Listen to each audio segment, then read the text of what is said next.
Yo, kamusta everyone? Kamusta everyone? You already know who it is. Curse one, loves Breezy. Yep. Breezy boys. J. Marshall Camp Records Entertainment. Napihag ng kwarto. Rockin' in there. Ay, ako'y nasa isang gabi session. Kasama ang mga Breezy boys, may konting conversation. Kamusta Don? Kamusta Blake? Kamusta Lux? Kamusta Stick? Masaya ako't magkakasama tayo ngayon. Pero paabot mo na ng stick ng Marlboro. Lahat mo na mali, puti pala. Pero di na ako magpapaligoy-ligoy pa. Sabi ko sa'yo may sasabihin ako mamaya.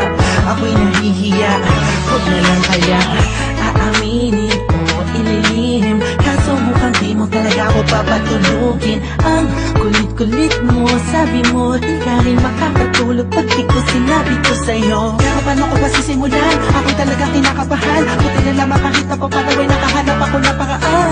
Malamang ika'y maguluhan pag sinabi ko sa'yo mahal na kita, ako ay naghihirap. Kahit anong gawin ko upang maalis lang sa isipan ko kung gano'n ka kabait sa akin. Sa tingin ko'y may kakaibang namamagitan sa atin. Ikaw ang sigaw, pintig ng puso ko.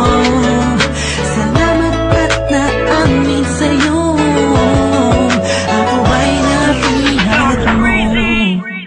Pinapangako ko kung makikita kita ay hindi na magdadalawang isip sabihin na ako yung dati na sa'yo'y nakatingin. Pwede ba akong lumapit? Pwede ko bang sa'yo tanungin na di ba ikaw yung babaeng anghel na dumaan sa aking harapan? Para bang mabubang talagang ganyan ng pakiramdam ko kasi Ako'y in love na at nahulog sa pangalawang pagkakataong hindi ko na palalampasin ang bawat ito ng kabanata nating dalawa kung saan unang tayong nagtagpo. Ako'y nagulat at biglang napahinto nang hinawakan mo ang aking kamay at sabay tayong umupo.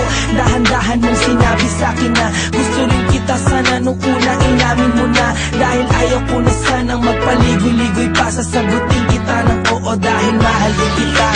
kahit anong gawin ko upang maalis lang sa isipan ko kung gano'n ka kabait sa akin. Sa tingin ko'y may kakaibang namamagitan sa atin. Ikaw ang sigaw, pintig ng puso ko. Salamat at naamin sa'yo. Ako ay napihag. Araw na ang lumipas bago pa yung gabi na yun.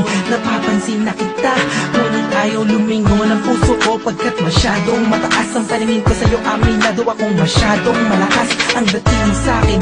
Kapig-kapighani ka sa niling ng iyong mata. Ako'y nabago pala niya, ngunit parang alanganin na abutin ang katulad mo. Parang di ko kakayanin. Masyado pang komplikado ang sitwasyon. Ayoko naman na samantalahin ng pagkakataon. Subalit di ko mapigilan ang puso kumakarga sa dali sa kapaitan mo. Kasalanan ba na dalawang damdamin kung nagkakaroon?